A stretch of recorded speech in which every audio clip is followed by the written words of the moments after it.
unit 10, perimeter and area. A lot of you should know a little bit about perimeter and area coming into this unit, so it should be a little bit easier. Real quick, the learning target says I can find the perimeter and area of triangles, parallelograms, rectangles, and squares. We are not going to, in this video, talk about rhombuses, trapezoids, and kites, so we'll leave those off for now. Real quick, the Pythagorean theorem, if you remember, is only applied to right triangles, and it's a squared plus b squared equals c squared. You're going to use that a little bit.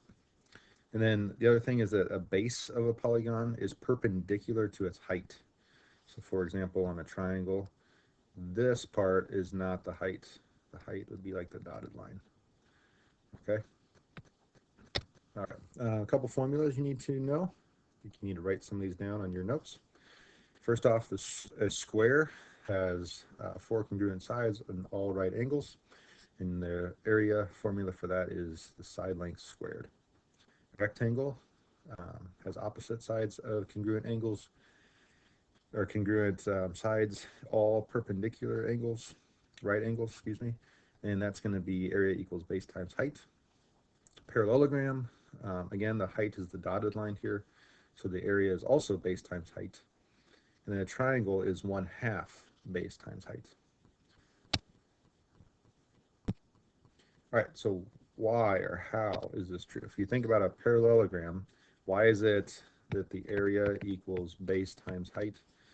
Because it's kind of all slanted and stuff here. If you think about the height, how that is perpendicular to the base, one of these bases I'll outline in blue. If I were to take this triangle and cut it off and apply it to the other side, all of a sudden it makes a rectangle. And we know that rectangles also area equals base times height. So by taking this part off on the right and applying it to the left side, we get the same formula. What about the triangle? Why does it work for that? If I were to double this triangle and make 2 of them, and I flip it, and then all of a sudden I put it together carefully here, it makes a parallelogram, which we just decided that its area formula was base times height. So for a triangle, the area formula would be 1/2, because you're only using one of those triangles, 1/2 base times height. Let's get into a couple examples. This first one is a triangle, so we're going to use the formula 1/2 base times height, and if I fill that in here, it's going to be 1/2. The base is 7, the height is 9. Okay, and if I do the math, I think this one turns out to be 31.5. That would be in units squared, whatever the unit is. Example 2, this is a parallelogram. So to figure this one out, and again, base times height, 10 times 4 is 40 units squared. And in number 3, this is a rectangle. So again, base times height, 5 times 8 is also 40 units squared. Number 4 is a square. It has right angles and all the sides are congruent. So to find that, you're going to take the side length and square it. So 2 squared is 4. Number 5, this is called a compound figure. Just like a compound word is 2 words put together, this is 2 figures put together, or 2 polygons. So the bottom one's a square. If I were to find that, I'd do 5 squared, which is 25. And then the top triangle, well, the base is the same length as one of the square's sides, so that's 5. And then the height of this is 4. But remember, triangle is 1/2 base times height. So if you do half of 5 times 4, that is going to be 10. And if you put 25 and 10 together, you get 35, letter B. Number 6, real quick, this is a triangle, so I'm going to write the formula out, 1/2 base times height. But, and that equals the area. But this one, they give us the area as 40, and also the height of 8, but we want to find x, which is the base. So let me just fill in what I know. I know the area, I'm going to replace that with 40 equals 1/2. The base we don't know, we'll call that x, and the height is 8. Okay. If I rearrange those and do 8x instead, same thing, multiplication can be flipped around like that. And I'm doing that because now this gives us 40 equals, well, half times 8 is 4x. So I would just have to divide by 4 and know that x equals 10. And that would be the base. Another compound figure here in number 7. To find the triangle on the left side, they don't give us the height like we normally think of it. We would normally think of it like this. But since this is a right triangle, this actually would be the height. If you think of maybe this one I'm just drawing on now as the base. Okay, so we do have to use the Pythagorean theorem to find the base.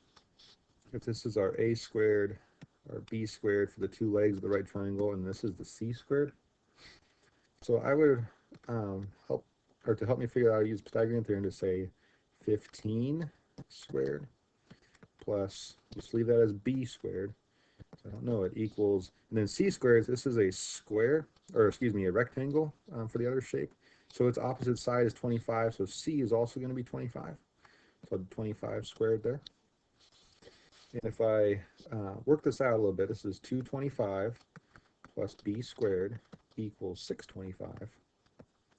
Subtract 225 from each side, and I'm left with b squared equals 400. And I know if I take the square root of 400, b would equal 20. All right, so I can say a 20 out here. That's important because now the area of that triangle would be 1/2 the base, which is 20, times 15, and that would equal 150. All right, the rest of this shape is this rectangle, 15 times 25. So 15 times 25 is 375. So if I put those two parts together, the triangle and the rectangle, that gives me a total of, 525. And that's in inches squared. That's how you write that, inches squared. Number 8, it says find the area of the shaded region. So we're going to have to find the area of this square and subtract this part in white. Okay, so first off, the area of the square, that's going to be 11 squared, which is 121. And then the part that they don't give us here, since this is a square, we know this is 3. That would add up to be 11, 8 plus 3. And then this is also 11, since it's a square, and that's the part of the figure that it's in. So we're going to have to do 1/2 times the base 11 times the height 3, since that is a right triangle, which gives us, let's see, 16.5. So I would do 121, the whole square minus the 16.5 to get just the shaded region, and that's going to leave me with 104.5. And they don't have us, or they don't give us any labels here, so just 104.5 is fine. Again, we have a very similar shape to the last one, where we're finding the area of the shaded region. We're going to have to find the area of this rectangle and subtract the triangle and get rid of that part. And they have some choices for us, so let's scroll down a little bit. All right, first off, the area of the whole rectangle, I would do 21 times 34. Now take whatever that is and subtract the area of this triangle, which is 1/2 its base,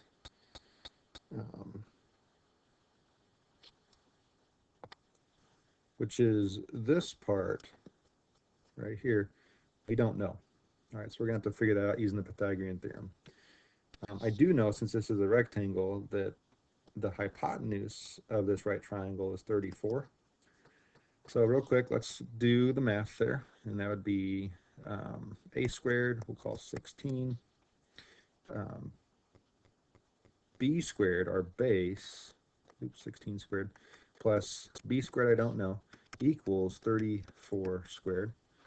So some of those numbers, this is 256 plus b squared, I don't know still, and then 34 squared is 1,156. Subtract 2 Terrible, 256. Subtract 256 from both sides.